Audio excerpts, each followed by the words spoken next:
કથાકાર મોરારી બાપુની પોતાના પરિવાર સાથેની ખાસ તસવીરો જુઓ પરિવાર સાથેની તસવીરો।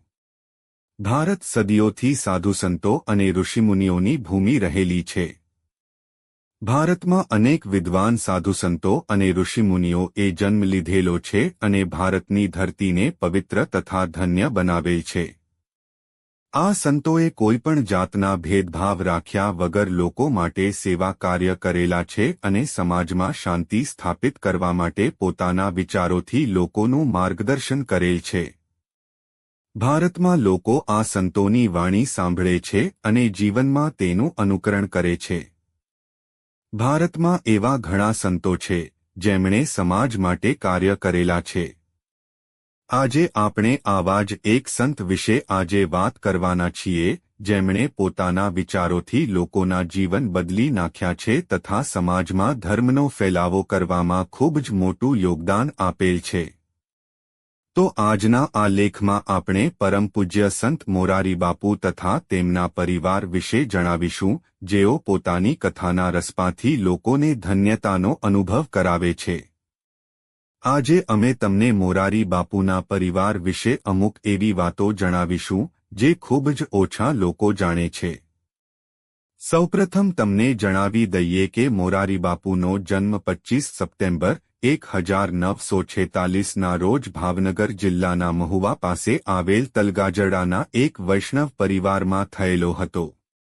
તેમના પિતાનું નામ પ્રભુદાસ હરિયાની છે જ્યારે તેમના દાદાનું નામ ત્રિભુવનદાસ હતું। તમને જણાવી દઈએ કે મોરારી બાપુને બાળપણથી જ રામાયણમાં ખૂબ જ શ્રદ્ધા હતી। મોરારી બાપુ બાળપણમાં દરરોજ 5 ચોપાઈઓ યાદ કરતા હતા જેના માટે તેમના દાદાએ તેમને પ્રોત્સાહન આપેલું હતું। એ જ કારણ છે કે આજના સમયમાં મોરારી બાપુને આખું રામાયણ કંઠસ્થ છે। મોરારી બાપુ અભ્યાસ માટે પોતાના ગામથી મહુવામાં પગપાળા જતા હતા। પોતાની ડિગ્રીનો અભ્યાસ પૂર્ણ કર્યા બાદ મોરારી બાપુએ જૂનાગઢની શાહપુર કોલેજમાં શિક્ષક તરીકેની કામગીરીની શરૂઆત કરી હતી। ત્યારબાદ તેઓ પારેખ સ્કૂલમાં બધા જ વિષયો ભણાવતા હતા। મોરારી બાપુ પોતાના બાળપણથી જ રામાયણ પ્રત્યે રુચિ ધરાવતા હતા અને તેઓ રામાયણમાં હંમેશા લઈને રહેતા હતા। તેમણે વર્ષ 1966માં 9 દિવસની રામકથાની શરૂઆત કરેલી હતી। મોરારી બાપુ રામકથામાં ખૂબ જ રુચિ ધરાવતા હતા અને એટલા માટે તેમણે પોતાની નોકરી પણ છોડી દીધી હતી। રામકથાને લીધે ધીમે ધીમે મોરારી બાપુની ખ્યાતિમાં વધારો થતા ગયો હતો। લોકો પણ તેમની કથાને ધ્યાનમગ્ન બનીને સાંભળતા હતા। મોરારી બાપુ મહુવા ઉપરાંત ગુજરાતના અનેક શહેરોમાં ધીરે ધીરે રામકથા કરવા લાગ્યા હતા। સમય પસાર થતાં ગુજરાતની બહાર પણ મોરારી બાપુની કથાનું આયોજન થવા લાગ્યું અને ધીમે ધીમે તેઓ વિદેશોમાં પણ રામકથા કરવા લાગ્યા હતા।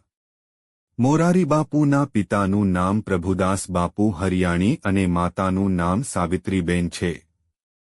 મોરારી બાપુના 6 ભાઈઓ અને 2 બહેનો છે જેમાંથી મોરારી બાપુ સૌથી નાના ભાઈ છે। મોરારી બાપુ પરિણીત છે અને તેમની પત્નીનું નામ નર્મદાબેન છે। મોરારી બાપુને એક પુત્ર અને 3 પુત્રીઓ છે જેનું નામ પૃથ્વી હરિયાની, ભાવના, પ્રસન્ના અને શોભના છે। હાલના સમયમાં મોરારી બાપુ શ્રી ચિત્રકૂટધામ ટ્રસ્ટ, તલગાજરડા, મહુવા ભાવનગર જિલ્લામાં રહે છે। તેઓ પોતાની કથાના આયોજન માટે દેશ અને વિદેશોમાં યાત્રા કરતા રહે છે।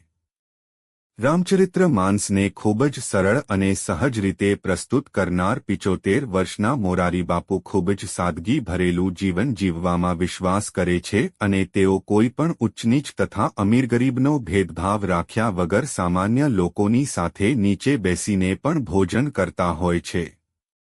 મોરારી બાપુના ખભા ઉપર રહેતી કાળી શાલ વિશે અનેક પ્રકારની માન્યતાઓ લોકોની વચ્ચે રહેલી છે। એક માન્યતા અનુસાર મોરારી બાપુને આ કાળી શાલ હનુમાનજીએ પોતે પ્રગટ થઈને ભેટ આપેલી છે। વળી અમુક લોકો એવું પણ માને છે કે મોરારી બાપુને આ કાળી શાલ જૂનાગઢના કોઈ સંત દ્વારા આપવામાં આવેલ છે। જો કે આ શાલ વિશે મોરારીબાપુનું કહેવું છે કે તેમને કાળો રંગ પસંદ હોવાને લીધે તેઓ હંમેશા પોતાની સાથે આ કાળી શાલ રાખવાનું પસંદ કરે છે. સમગ્ર વિશ્વમાં એવા ઘણા લોકો છે જે મોરારીબાપુની વાતોનું ખાસ આદર કરે છે અને તેમને સન્માન આપે છે. ભારત દેશના સૌથી મોટા અમીર વ્યક્તિ મુકેશ અંબાણીનો પરિવાર પણ મોરારીબાપુમાં ખૂબ જ શ્રદ્ધા ધરાવે છે અને તેમને ખૂબ જ માનસન્માન આપે છે.